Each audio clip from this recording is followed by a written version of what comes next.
The Japanese fleet came in 3 separate forces, converging from 3 different directions across hundreds of miles of open ocean. It was the largest naval battle in history, involving more than 280 ships and almost 2,000 aircraft, and it was designed to do one thing: destroy what remained of the American Pacific Fleet and end American naval power in the Western Pacific for good. What it produced instead was the largest naval defeat in Japanese history, a catastrophic loss of 4 carriers and 3 battleships, and the effective end of Japan's ability to conduct offensive naval operations. The Battle of Leyte Gulf, fought in late October 1944 in the waters surrounding the Philippine island of Leyte, was the last decisive naval engagement of the Second World War. By October 1944, the strategic position of Japan had collapsed. The Mariana Islands had fallen in August, placing American B-29 bombers within range of the Japanese home islands. MacArthur's forces were returning to the Philippines exactly as he had promised. The Philippine Sea Battle in June had destroyed Japanese carrier aviation as a coherent fighting force, losing 3 carriers and over 400 aircraft in what American pilots called the Great Marianas Turkey Shoot. Japan's oil supply had been severed from the Dutch East Indies by American submarines. The Imperial Navy was running on the last of its reserves. The defense of the Philippines was designated as the decisive battle. If Leyte fell, the home islands would be cut off from the resources of the Southern Empire, and the war would be over in months. Japan threw everything it had left.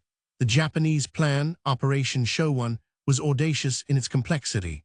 A carrier force under Vice Admiral Jisaburo Ozawa would steam south from Japan, acting as a decoy, deliberately exposing itself to draw the American carrier force north and away from the invasion beaches at Leyte Gulf.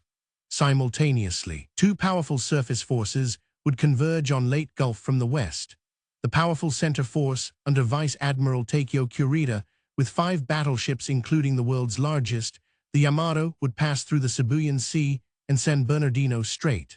The smaller southern force under Vice Admirals Shoji Nishimura and Kiyohide Shima would enter through the Surigao Strait to the south.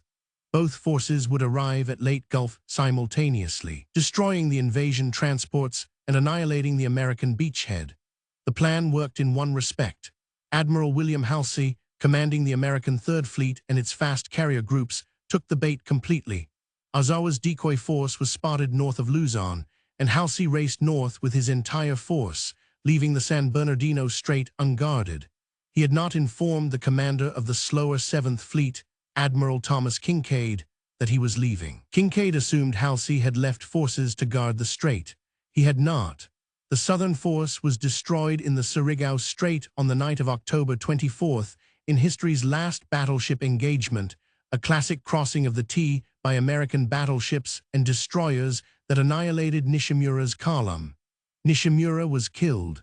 Shima's force arrived, saw the wreckage, and withdrew. Kurita's center force had been heavily attacked in the Sibuyan Sea by American carrier aircraft on October 24th. The superbattleship Musashi was sunk by 19 torpedo hits and 17 bomb hits, the largest warship ever sunk in combat. Kurita turned back briefly, then reversed course again and emerged from San Bernardino Strait at dawn on October 25th. He found exactly what he had been promised would not be there: a small American escort carrier group called Taffy 3 under Rear Admiral Clifton Sprague, consisting of 6 small carriers, 3 destroyers, and 4 destroyer escorts. They were protecting the invasion beaches. They were not designed to fight battleships. What followed was the most extraordinary surface engagement of the Pacific War. Taffy 3 turned into the enemy and ran for rain squalls. The 3 destroyers, Hull, Heermann, and Johnston, attacked Kurita's battleships with guns and torpedoes, making smoke, drawing fire, buying time. The destroyer Johnston was hit by 15-inch shells from the Yamato and continued firing until she sank. The small escort carriers launched every available aircraft, bombing and strafing the Japanese fleet with whatever was aboard: depth charges, torpedoes, even empty bomb racks. For 2 hours, a force massively outgunned refused to behave like a force that knew it was outgunned. Kurita withdrew. He had lost track of his formation, misidentified Sprague's escort carriers as fleet carriers, believed he was facing far more opposition than he was, and received a false report that heavy American forces were approaching from the south. His withdrawal, so close to a potential catastrophe for the Allied landings, remains one of the most analyzed decisions in naval history. The four-day battle cost Japan 4 carriers, 3 battleships, 10 cruisers, and 11 destroyers. Over 12,000 Japanese sailors died. American losses were heavy: 1 fleet carrier, 2 escort carriers, 3 destroyers, 1 destroyer escort, and nearly 3,000 men, but they were recoverable. Japan's naval losses were not. The Philippine Sea had destroyed Japanese carrier aviation. Leyte Gulf destroyed the Japanese surface fleet. What remained of the Imperial Navy could still move, but it could no longer fight. The Battle of Leyte Gulf ended Japanese naval power as a strategic force. It did not end the war. Japanese resistance at Luzon, Iwo Jima, and Okinawa proved that the loss of the fleet did not automatically translate into a willingness to surrender.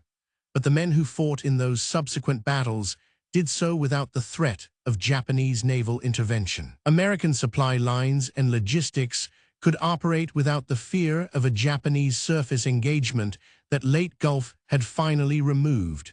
The Pacific War's last 6 months were brutal. They were fought, in a real sense, in the space that Leyte Gulf had opened.